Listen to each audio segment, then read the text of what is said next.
Hi everyone, I'm Luke Hector and this is the Broken Meeple, a show where I devote my time to ranting and raving about board games, but usually more the latter part. If any of the games on this list have taken your fancy, then perhaps you might want to pay attention to this sponsor, because you might be able to bag a bargain. As gamers, we find it hard to deal with empty shelves, some worse than others. You therefore want a supplier that has what you need at affordable prices and delivers on time. For me, that supplier is KIENDA. They offer a discount on bulk purchases as well as a point scheme for future acquisitions down the line. If there's a hot title you're after, chances are KIENDA's got it. Wingspan? Mine. Arc Nova? Mine. Eclipse? Actually I hate that game, it's terrible, but you might like it. If you use the referral link in the description below and sign up for a new account, you'll get 5% discount on your first order over £60. So let's make gaps in your collection a thing of the past. Get down to KIENDA and start saving today. Thank you for listening and enjoy the rest of the video. Get on with it. So we've entered the top 20 games for me. This is like the creme de la creme of games. There are 3 new games in this selection. You may call foul on some of them, but I don't know, these are definitely big hits for me.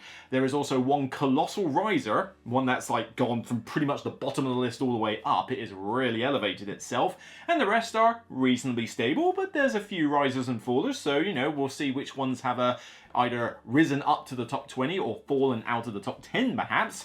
But otherwise, these games I just love. I mean, these are a big selection of games. There's quite a good variety here as well in terms of what type of game they are, but I would certainly say that they are more dominated by the Eurogame category in this list, so anybody who claims that I don't like Eurogames, look at these ones, but you'll probably get an indication of what type of Eurogames I really enjoy. So 20 through 11, fantastic games here.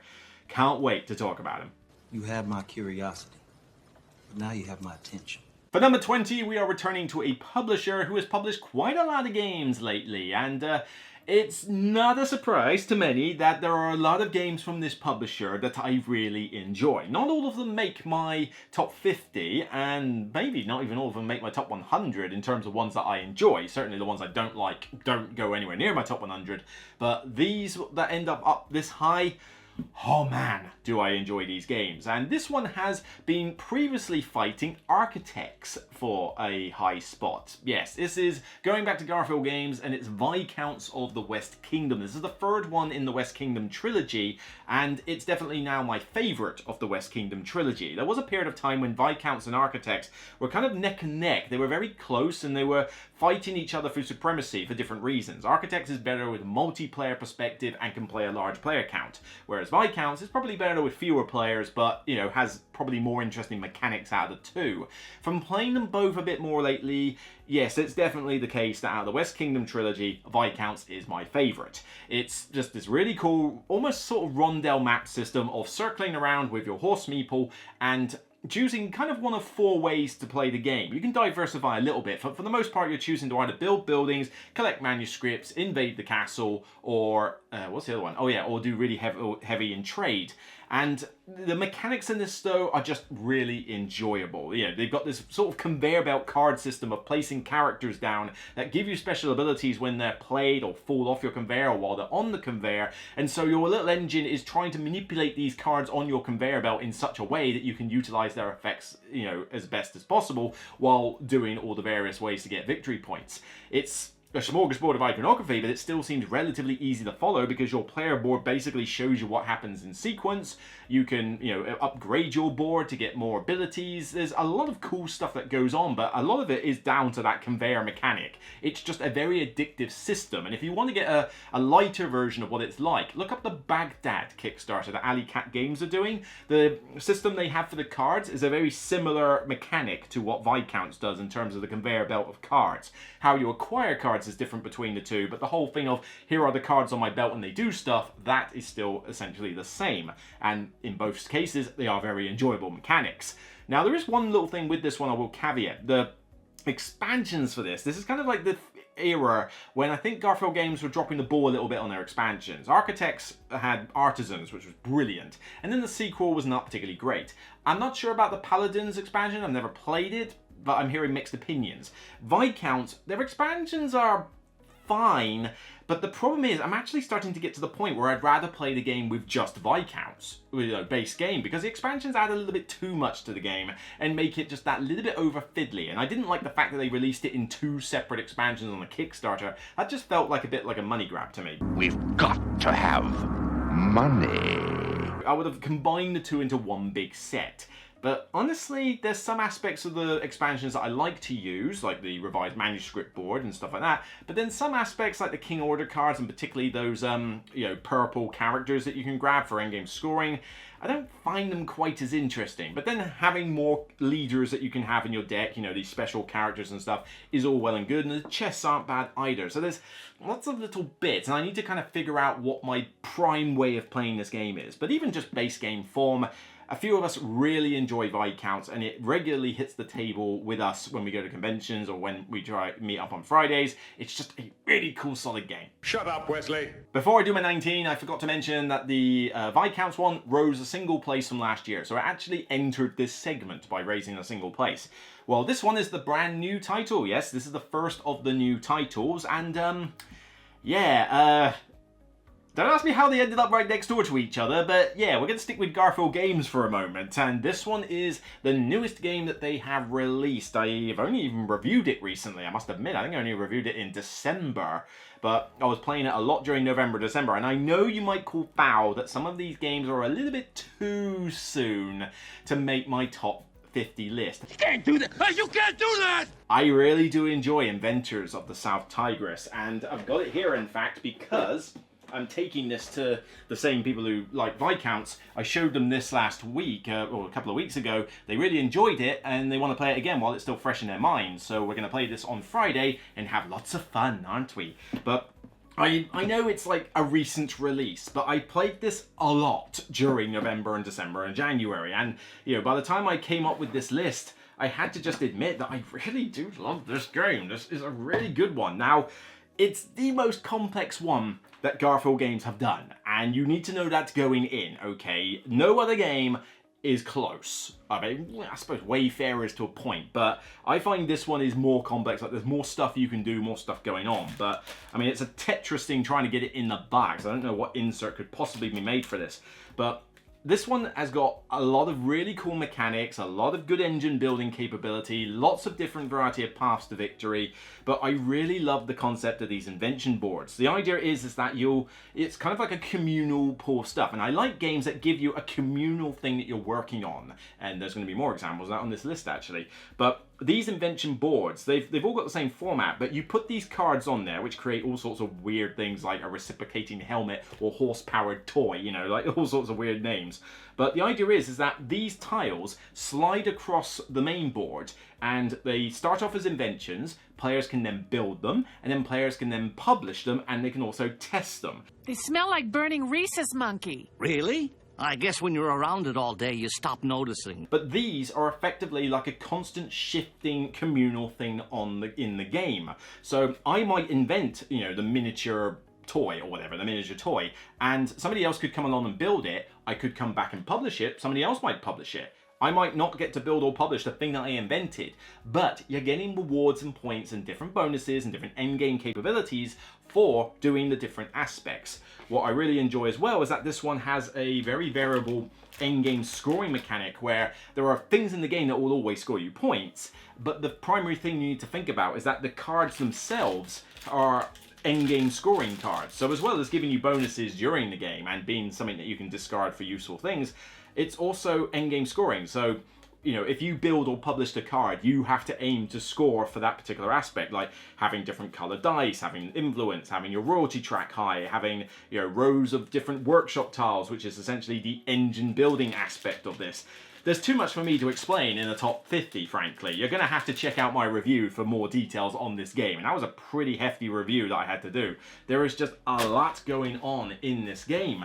But man, do I love it. This is a very good fun game, and, is it my favorite Garfield game? Well, wait and see, it may be my favorite Garfield game, but, this one is just such a solid title. But seriously, maybe tone down the complexity for your next trilogy, the Asian East Asia or whatever it's called, I don't know. But yeah, this is, I think they're going to make this like the cap. Like, you know, this Tiger's trilogy is going to be their more complex trilogy, and they'll tone down the complexity for the next one. I do recommend you do that, because as much as I love this game, it's got a good solo mode in it, and I do like playing it with other players, it's not exactly the easiest one to get to the table, and it's going to be a lengthy affair. But I do look forward to the expansion coming next year, which is going to give you player powers and a way to kind of use the player powers while also keeping the game at a decent pace. You know, I'm looking forward to that. But yeah, this is a recent game, I know, and it's, you know, you may call foul that it's hit the list so soon, but I'm really getting a kick out of it. What can I say? This, at the moment, is my 19th favourite game to play. Will it remain this high next year? Well, that's the whole point of doing this on a yearly basis. I'm the doctor. Just accept it. Okay, number 18, and this is the one that you're going to be most interested in, I think, because this one is the Big Riser. The Big Riser that I said started at the bottom of this list, has kind of been in the middle of this list at times, but fell down again, and now has risen somehow to my number 18. This has risen 65 places. Surely you can't be serious. I am serious. And don't call me Shirley. From 83, I kidly not. It really has. And I think the reason this one fluctuates a lot is partially, it fluctuated partially at first because it didn't have the expansion for it. And the expansion has really elevated this game. But also, recent plays of it, because it was struggling to get it played for a while, recent plays both solo and with some people I know in the Southampton group, have really helped me to elevate this game, because we all enjoy the theme of this, we enjoy having a laugh with it, and because we know how to play it, we can play it in a reasonable amount of time, and even if it does drag on a bit long, which it can do, it's still a blast. You're probably wondering what it is. It's right over there, and you can't see it in the camera, so that's not going to help. Alright, come on, I'll get it. Here we go. At least I can hold it with one hand this time. I'm not joking. Yeah, this one, Star Wars Outer Rim, has really just gone up in the world for me. The expansion in Unfinished Business is a big help, because that one introduced like a, you know, sort of Paragon Pass that you can go down, which kind of tells your story and gives you an arc to go down. So if you ever played this game and didn't know the first thing you were meant to do, well, these things help you do what you need to do. It also made the galaxy a lot easier to traverse, because you can go from one end to the other now with the two end pieces. Really handy. It's a ship that made the Kessel run in less than 12 parsecs. It introduced more variety, which the game badly needed, because much like the Eldritch Horrors and out of early, you know, these miniature decks full of different cards, it really badly needed variety, and frankly the game could still use a bit more variety. It couldn't hurt. But will Fantasy Flight ever print another expansion for this? I very much doubt it. But, you know, I'll take with what I can get for now. You know, maybe somebody will do a fan-made expansion, I don't know. But this one, I've now pimped it up even more, to the point where I've now got I've got a folded space insert for it, so it's now very quick to set up. But also, I was very kindly offered some tokens. I forget what it's called, break the token or token name. I've forgotten the name off the top of my head. I will find out the name and put it on the screen though for you with a web link in the description. But they have basically managed to provide me with these plastic tokens for damage, you know, these plastic, well, I say plastic, you know, like really the funky plastic, whatever they're called, but, you know, these, nice engraved pieces here. It's got, you know, nice shiny pieces for your trackers, for your factions, and also, somewhere in here, I wonder if I can get it out without taking forever to pack this away, it's, I want to show them off, because they are really cool. Where are they? There they are. Ha ha ha, I love these. Look at these. These are the credits, okay? Same tokens, so these are the same sort of, special plastic that these ones use, but look at them. You can get them in two different types. You can get them in kind of like light mode and dark mode. I take the dark mode always, because dark mode is just better. But, these look and feel like futuristic credits. I could literally like bite them and say how much like carat gold they are. These are so nice to handle, and you know, a few of these little bits have just helped me to pimp this game up like crazy. That's not necessarily the reason why it's gone up 65 places. Mainly it's just the fact that it's getting more time, and the recent times that I have played it have reminded me why I do enjoy this. It now works solo a lot better because of the expansion. The variety means that there's more things for you to do in the game, and with the players that I can play this with, we have just a good time just having fun with the Star Wars theme. You can put on some music, or you can just make references or whatever, But yeah, it's still a very enjoyable game. And yeah, maybe 4 players is a bit much. I'm not always a fan of playing it with 4, but I've had some very good 3-player games of this, and I still like playing it solo. You know, will it stay up here, or is it going to keep boomeranging up and down constantly on this list? Who knows? But yeah, this one's probably the most unstable item on my top 100 list ever. I don't think any other game has constantly fluctuated up and down as much as this one. It's just something about it. But yeah, the fact that I've pimped it up and got the expansion and this insert means it's definitely here to stay. That's not how the Force works. Number 17 has fallen from the top 10 of all time. It's fallen 7 places from 10. It is now 17. I mean, yeah, it is somewhat of a big deal if they fall out of my top 10, but it's not like the game is garbage at this point. It's still like 9, 10 out of 10 territory when you're in this section of the list. But I really enjoy this one, and some people will cry foul because it's a party game. Yeah, they're like, what, a party game this high in your list? That's sacrilege, how dare you, rabble. It's like, come on. Party games can still be fantastic, and there are some that I do really like. But this is easily my favourite party game. This takes a game that I already really liked, Dixit, with those art cards. I already mentioned Mysterium earlier, but this is the party game one of this. And it's not just Dixit. Now, this one combines the Dixit cards with Spyfall, which was another little cool social deduction game that came out before. I've been playing this a lot lately, and particularly at the Bognor Regis club I go to. It is Detective Club, and they've really latched onto this one. That and also Deception Murder in Hong Kong, which is, spoiler alert, not on my top 50, although it could climb back onto it at the rate it's going at my other club. But Detective Club never fails me. This is just such a barrel of laughs. I mean, the box has probably seen better condition because unfortunately this is that era when tins were a thing, and tins are still to this day a dumb way to package games. I'm sorry. But this has got an expansion in it, so you've got more cards. But what exactly is it? The idea is that much like Dixit, if you've played Dixit before, you've got these tarot-sized art cards, which are already fun enough to look at by themselves. I mean, they're all sorts of weird and wacky pictures, like a mixture of Disney and Tim Burton on crack or acid, I guess. And, you know, there's all sorts of really cool stuff here. But if you're familiar with Spyfall, you'll get an idea. It's and it's also maybe a little bit like a Fake Artist Goes to New York. The premise is that each of you takes it in turns to be a clue giver. And you're playing for points, but by the end of the game, you really don't care about the points. You have a hand of 6 of these cards, and you're going to pick 2 of them for each round. The clue giver will think of a single word clue and write that clue word on all but one of these various little notebooks. So one's going to be blank and one's always going to have a clue word on it. Hello, Spyfall, you remember that one? And they get passed out randomly. So you look at it, and some of you will know the word, one of you doesn't have a clue.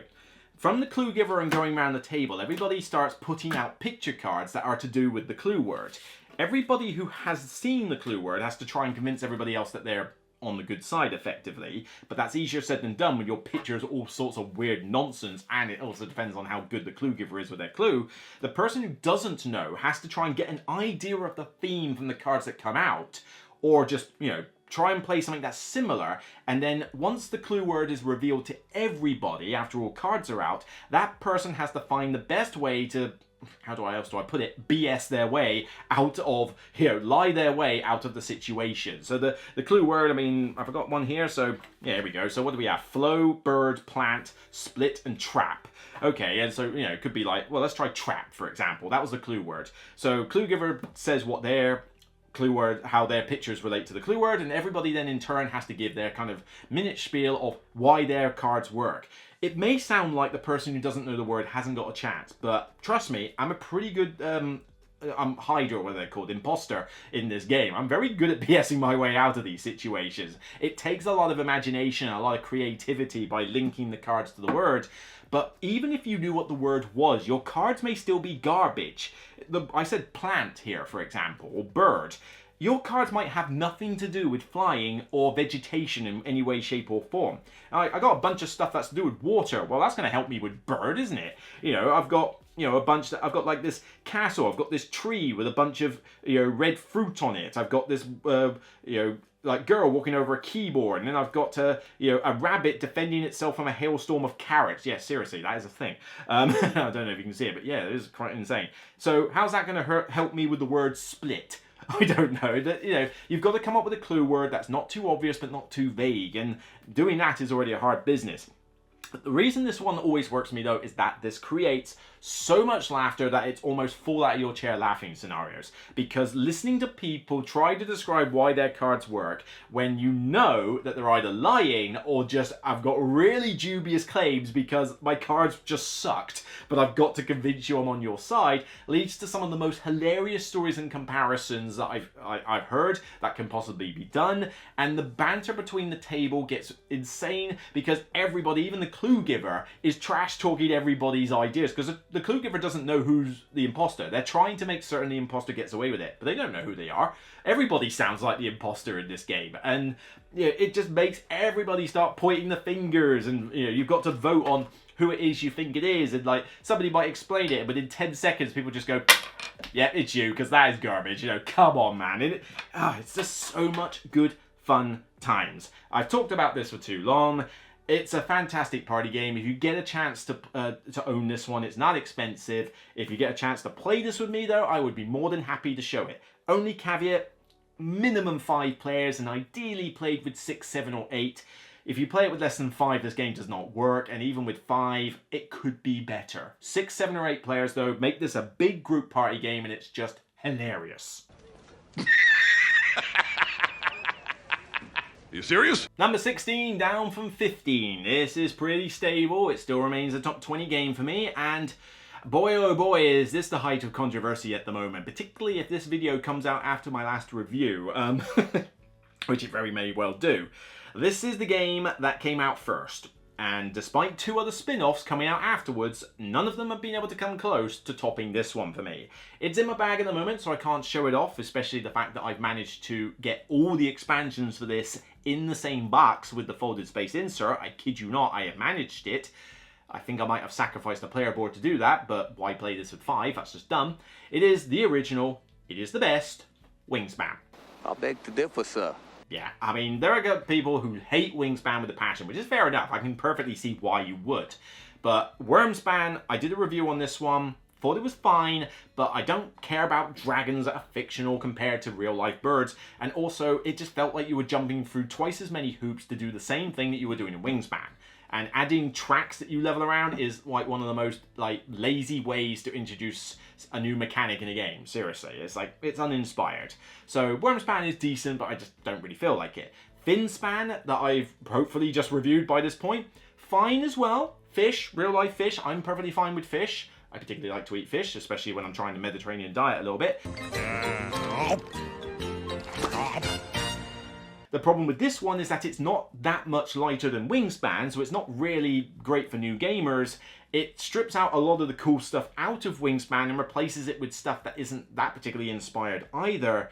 And so you end up with a game that's fine, but doesn't quite, you know, it gets a little rinse repeat. It doesn't quite lift itself up to the same enjoyment factor I get with Wingspan. This one, a simple tableau builder from left to right, trigger all the different cards on a row, try to build an engine, nice and simple, nice and elegant. Now, not crazy simple, you know, it's unique cards and you've got to manage your resources. So this is not new gamer friendly. I can't teach this to my parents. I tried, it didn't go down well, despite the fact my dad loves birds.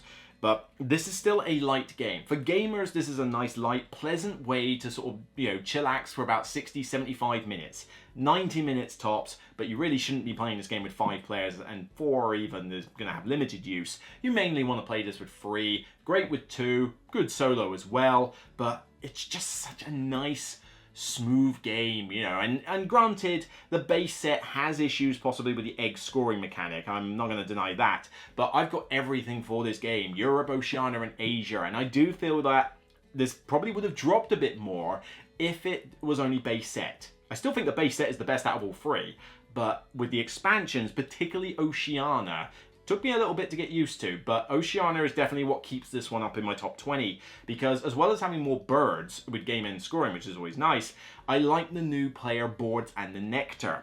Not so much the scoring for the nectar, but the nectar allows you to play more big birds. It allows you to do a lot more card playing, which is supposedly the meat of the game. But also the boards are new player boards, and they balance out the free rows better. So if you thought that the base set was a little bit skewed towards eggs and not enough food, use the Oceania boards, because now all 3 rows are nicely balanced. You know, you can try the egg strategy in Oceania if you like, and it will work out just fine. But my strategy that I'm employing isn't egg related in Oceania, will do just fine as well. So it definitely does elevate it. But yeah, they've tried Wormspan and Finspan, and there are going to be people out there who claim that one of those two is the better of the 3. You're not going to convince me. I mean, I can totally see why you might prefer one over the other. That is totally fine. But for me, I see no reason to own any more than one of these. You're going to have to pick Wingspan, Wormspan, or Finspan. Maybe if you have Wormspan, you could own Finspan, because between the two there is quite a gap in terms of complexity. But if Wingspan is anywhere in your collection, I don't personally see the need to own any of the other two. That's just the way I feel. But check out the reviews for more details, because I have definitely stuck to this trilogy like glue. And none of these have been review copies. I mean, everything I have bought in relation to any Span game has been my own copy. So yeah, there's no advert going on here. This is entirely my honest opinion on these. But yeah, I've talked a lot about it. I still love this game. It's still good fun. Whether you hate it or not, birds. Brian, don't!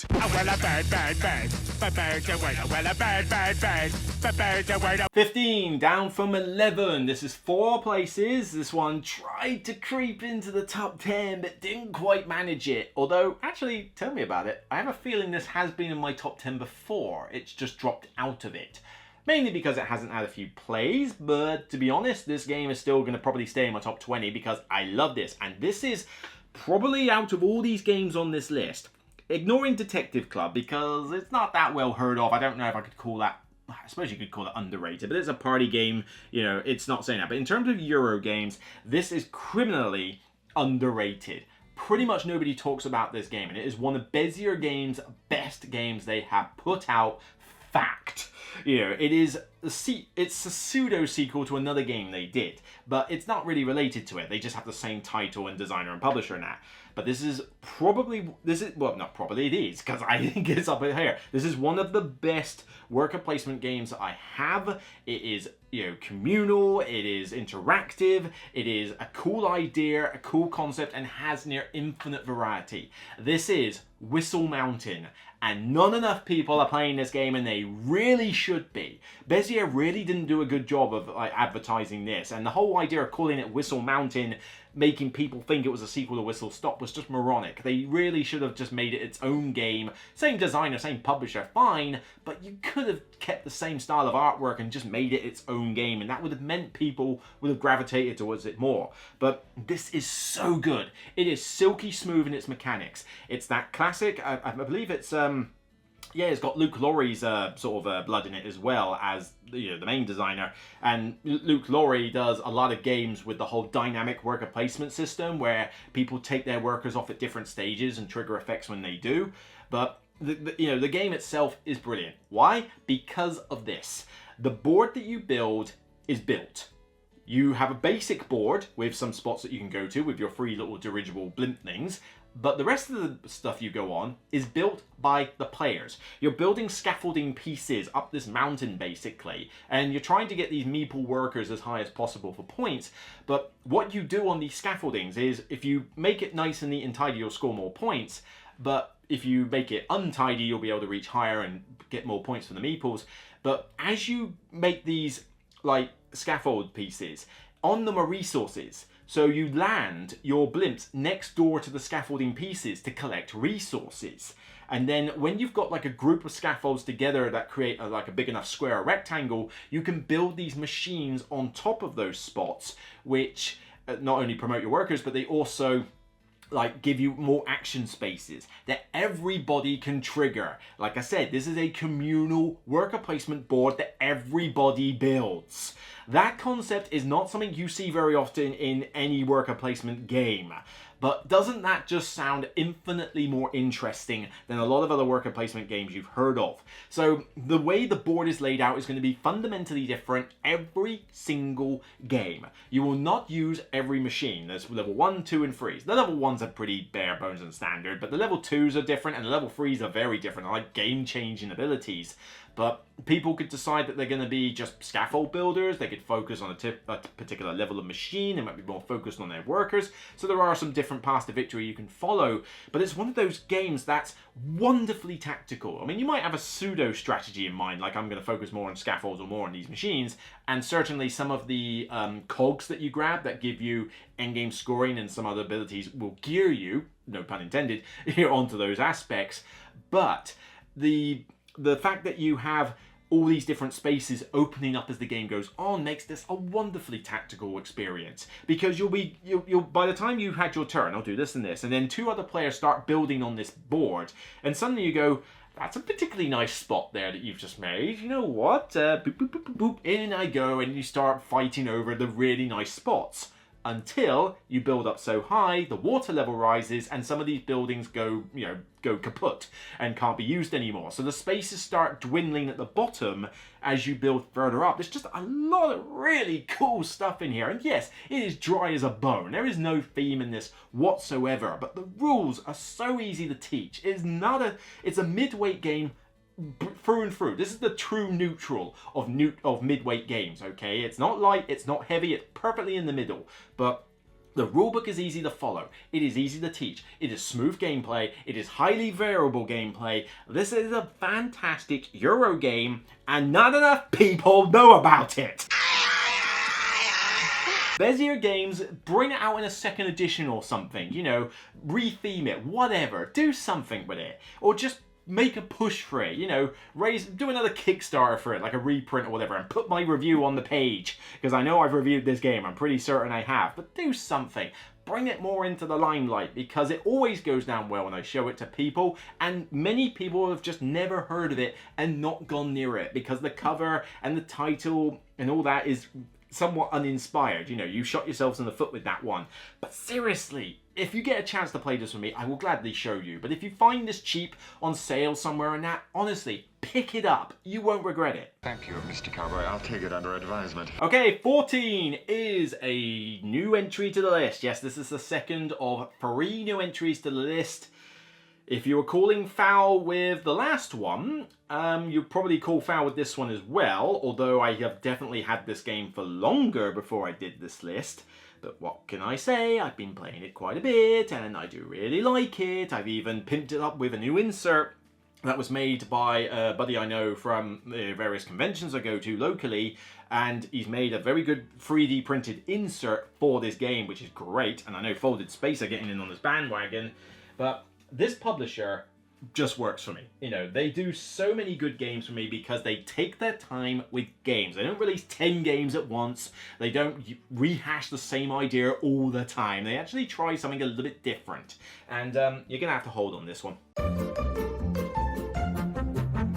One of the best games to come out of last year. Yes, SETI has already hit my 14th favorite game. I really do enjoy this, and you know, it was set in stone from the first time I played it at the UK Games Expo, and I must admit, UK Games Expo doesn't normally give me a lot of games to look forward to, but I demoed this with CGE. I got very lucky with the demoer. I heard mixed reviews of the demoers that CGE have. They do have quite a wide variety of people. I think I got lucky because it was very good.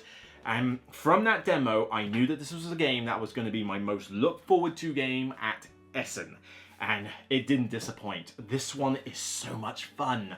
You know, this cool space-themed game where it's not about going out into space and blasting enemy ships and all that stuff. It's about communicating with aliens from outer space. It's a more grounded theme, which is really cool. But it's got a lot of mechanics that just sing to me like nobody's business, you know. I mean, it's already not a difficult game to teach.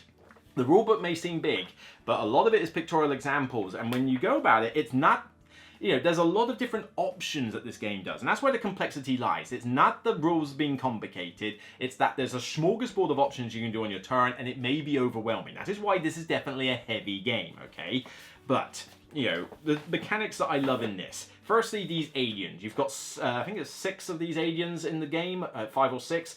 And basically, when you get to about the 1/3 mark and the halfway point, these 2 alien boards that you've randomly selected will flip over and introduce some new mechanics into the game, some new cards, some new ways of scoring. I bring you love. It's bringing love. Don't let it get away. Yeah, the scoring is mostly fill up a space and get points, but the new rules that they throw in are still quite cool and interesting. But I like that the board has got a variable setup, and as you go through the game, the board twists around so that the asteroids and the planets all end up in different areas. Again, all well and good. But I said that this one had a new insert for me. It does, yep. A friend of mine has 3D printed an insert for me, so this is now nicely packed in, and yeah, it kind of needs it. That's one thing. It does kind of need an insert. But, the main thing that I love, though, is these cards. I love games that give you multi-use cards. Multi-use cards just work so well with me, and this one is another great example. All of these cards are unique, all sorts of different effects and ways to score and cool tactical things that you can do. But then for one particular action where you scan out, it has an icon for use with that. For other free actions, they have different icons to use with that. You can play them for their main effect. They also can be put underneath your income slot in order to generate you income in each round. So they've got lots of different uses for these cards. And so just having those cards, is a cool angsty choice of what it is you're going to do. The alien powers throw in some extra cards as well. I particularly like one alien faction that throws in these cards where you mark a point ahead on the victory point track, and when you catch up to that marker, you get the benefit of the card on top of the when played effect. And that's a thematic element because it's representing an alien race that's far off into the distance, and it takes ages for the messages to get there. Bonjour! Crazy gibberish. Not all the aliens follow quite such a thematic tie-in, but I like the fact that they tried with this and made it work. It's just a cool game. It's well produced, it's a typical CGE production. But the mechanics just work for me in this. The fact that it's a heavy game while still being relatively smooth to teach, and then going, right, here's all your options. What the hell are you going to do? I love that, because I know it's overwhelming for some. Some people don't gravitate to those type of games. I really do, because I have the perfect opportunity to basically just go, right, I'm going to pick this route, go with it and see what happens. And then if I play it straight after, I choose a different route and I have a fundamentally different game. Stuff like Caverna works on that sense. You've got all these different things you can do on the farming in there. I already explained it in that segment. Having that where you can just pick something and go for it, it works for me. That is the type of game I really like. And this one, it wowed me in the demo, it wowed me when I played it, so much so that when I got my review copy for this at Essen, we went back to the Premier Inn that Paul Grogan and Whose Turn Is It Anyway podcast were staying at, and with a guy there, and one or two guys there, we basically played this 3 times in a row. Okay, I taught it 3 times effectively, or twice actually, to different people, but we played it 3 times in a row. That's how much we enjoyed it. It was just that much fun. And there are not many games that I'm willing to do that. Would I play this 3 times in a row now? Probably not, but I could see myself playing this twice in a row. In fact, to be honest, most of these games on my top 20 are games that I would happily play straight after, and more often than not have done as well. It's just a really solid game. I really do enjoy it. I dare not take out any more of this insert because it's a little bit of a Tetris thing to get it back in, but yeah, I know it's relatively soon, but come on. I've had this for longer than Inventors of the South Tigris already. This one is getting a lot of buzz, and deservedly so. Not for everybody. I get why some people would be, not blown away by it or find it a bit too overwhelming, or if you're not into these tactical style games with a lot of options, probably not for you. But man, good solo mode, great multiplayer. Even if 4 players is a bit long, I hope they release an expansion where they cut the round limit from 5 to 4. Find some way to do that CG, that would be most appreciated. I'm sure you can find a way of doing it, because if not, I might even house rule it. But yeah, other than that little blemish, still really enjoy this. Oh, that went okay. I tell you, when you know you can't scratch, that's when you really have to, huh? Number 13 is another new entry. Yes, and you might call foul on this, definitely. I know I've been reiterating that quite a bit, but yeah, have a guess what this one might be. It came out recently. in 2024. Also at Essen. I kind of put these two next door to each other in the same top 10 list. Yeah, there's not much else I can really say. This one is what I consider to be the best game of 2024, and it is now already at my number 13 on my top 50 of all time, and that is Black Forest. Oh, come on! Black Forest, the sequel to Glass Road, I really like, and I know some people prefer Glass Road to it, but then some people prefer this one to Glass Road. I still have Glass Road. I still think it's a solid game, but it's a bit too chaotic with too many players because of the card system. It's much better to play it with less. But I really do love Black Forest, because they are quite similar. It's easy to tie them up. But Black Forest, for me, is the superior of the two. This one is another one of those examples where you have so many options. The rules, super simple to teach. I mean, man, it's easier than Whistle Mountain to teach this game. It is so easy. And that's not based on the fact that you've played Glass Road before. It helps, because then you understand the resource wheels, which are fantastic. But, you know, it doesn't matter. It's not too difficult to teach all this stuff. It's just another silky smooth game. But you are faced with this map with all these different tradespeople that do all sorts of different actions, and you've got to move your meeple around the different villages to utilize these tradespeople to micromanage about 10 plus resources on these two wheels, which are such a good mechanic because it's not just simply a tracker for the resources. There are primary and secondary resources, and on each wheel, the primary resources make the secondary resources, but it does so whether you want it to or not. The little clock spindles will turn if they are able to. So if you have a chance to make glass, you will convert your wood, sand, water, and charcoal, whatever it is, to make glass, even if you didn't want to, because it drains all your primary resources, which you might have wanted for something else. You've got to do a lot of micromanaging planning with your resources. But that's so much fun. These resource wheels work fantastically in Glass Road, and they work brilliantly here. But it's less chaotic because you've got all the different buildings like in Caverna, which you can flip to their B-sides for just like near infinite variety. And again, all the options in the world for the game, which is overwhelming for some. I can see why that would put off people. And usually that tends to be the biggest bugbear people have with this game, is having all those buildings at the start. I love it, but I can get why people wouldn't. But you know, all those buildings to pick from, all these different tradespeople, and then everything else is silky smooth. You basically move your meeple, pay provisions if you have to, depending on distance, pay a gift to another player, which introduces some level of interaction. You know, there's not a huge amount of interaction in this game, but the fact that players can move the tradespeople around and you have to give gifts to players if you go to the same place as them does introduce a bit of a blocking mechanism. So there is a little bit here and there, but it's just so much fun to build up your little mini map of all these different, you know, these trees and these lakes and sand pits and, you know, these different buildings, and get animals, and you pick your path to victory. And it's a very slow point scoring game, so every point matters. It feels like every time you earn a point, it is earned, and you don't have to jump through a million hoops to get points, but you just don't end up with that many points, period. So it's rewarding while still having a lot of options. I absolutely love this game, and I am amazed that it didn't get as high a review as I thought on the Dice Tower, but I think the wrong people reviewed it, honestly. I think it would have been better suited to a few other people, like maybe Mike and stuff, but, you know, I adore this, so they may not have found it that great, but I do. This was a 10 out of 10 for me, and the best game of 24. You know, not necessarily easily. I mean, SETI came damn close, okay? But this one is easier to get to the table and a shorter time frame, and that just kind of elevated it above SETI.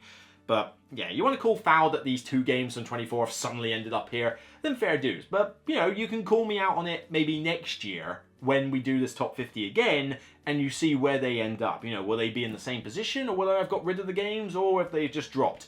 You know, or will they even go higher? You never know. But, you know, we'll wait till next year and see. Well, we're boned. Number 12 is down 4 places from 8. This has now finally fallen out of the top 10. And I think it probably won't return to the top 10. And not to say I don't like this game, okay? I love it. It's definitely, I think, my favourite 2-player only game, although you could argue there's another game that's technically 2-player only, although that did upgrade itself.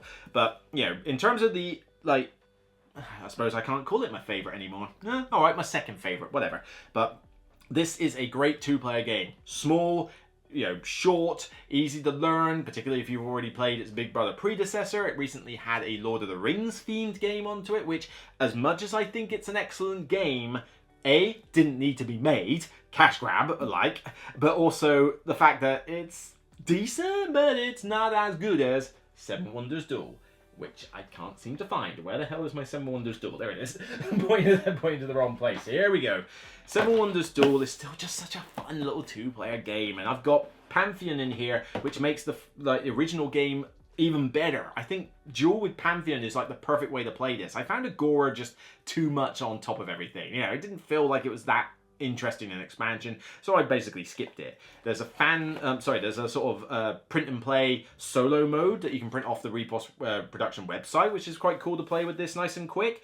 Got an insert, so it's nice and easy to get out on the table, but oh man, this is just such a cool game. I mean, you've got the open drafting of the cards, 3 different ages, the 2 auto win conditions, and then the victory points to fall back on, but I find myself winning with the 3 different things relatively equally. I mean, victory points maybe a little bit more often than the military and the green, but you can't ignore the threat of the auto victories. They are there and they can sneak up on you when you least expect it, particularly if you let the other opponent, you know, go nuts with them and don't try to reel them back in. It's just a wonderful open draft tug of war game where you're trying to, you know, plan out the best combo of cards to use, and with Pantheon you can summon gods with these special powers that also allow you to mess up the order in which you draft cards, and that throws another cool tactical element onto the game. It's just super simple, you know, pretty quick, but it's got a wonderful sort of like wait time, kind of like time to wait ratio, if you want to call it that. You know, there's a decent amount of meat in this game for a game that doesn't take that long and isn't that difficult to teach, even to someone who never played any of the Seven Wonders games before. But if you have played Seven Wonders, then you know 50% of the rules in here anyway, or at least you can recognize the iconography on the cards pretty well, apart from a few new additions. You know, the Lord of the Rings one is an excellent game. Do not get me wrong. I can't say that one is bad and one is good, because they are 90% the same game. But I think the area control aspect of Lord of the Rings is a weaker mechanic, because with victory points, you don't necessarily know who's going to win on the victory points. With the area control, if it falls back to that, you can already tell, like, ages before the game ends, who's going to win on that. So it just feels a bit anticlimactic. And the area control is bare bones anyway. It's just a few spots that are generic. There's no special ability with them or anything. It's just, here's a few spots, try and control them. Wow. The military, tug of war in this, it's just a race in the other game. Fun, but not as fun. Stupid fat hobbit. You know, I think the science was done better. You know, the science in here is still really good, but the science in the Lord of the Rings one I think was slightly better because you got more variety with the tokens. But, you know, there's other aspects of like differences as well, but they are fundamentally the same game, and as much as I think you can buy either one of them and have a fantastic time, I much prefer Seven Wonders Duel. And if you want to say that they are pretty much the same, but I prefer Lord of the Rings, then fine. Make this one Lord of the Rings Duel. Whatever. Pick your poison. It's basically just an aesthetic thing, really. But, you know, with a few mechanics that you may or may not find irk you a little bit, or you find preferable. But for me, I'm sticking with the original. The Civilization feel, Seven Wonders Duel. Just fantastic. Throw yourself in next time and rid us of your stupidity. And my 11 has creeped up a place from 12. It is trying to edge its way into the top 10, and maybe it will. It's this close. It could do next year. You never know. Particularly when the expansion comes out for it, because maybe that'll elevate it even more. I am now able to say, as much as you might be getting sick and tired of it, we are finally done with the Garfield Games publisher. Yes, I do like a lot of their games. 3 of them in my top 20, okay? You know, none of them are in my top 10, although this one is fighting for it. Who knows if Inventors could climb it, you know, by next year. I don't think Viscounts will ever get up there. I don't think it ever has. But this is currently my favourite Garfield game that there is, okay? It is from the Tigris Trilogy, and the Tigris Trilogy is a free for free. All 3 games in the Tigris Trilogy I think are excellent games, but Inventors is my second favourite. Scholars is my third favourite. Aha, gotcha. Now this is Wayfarers of the South Tigris. This is my favourite game that Garfield Games have ever put out. And this one is not quite as heavy as Inventors, although it is still pretty heavy.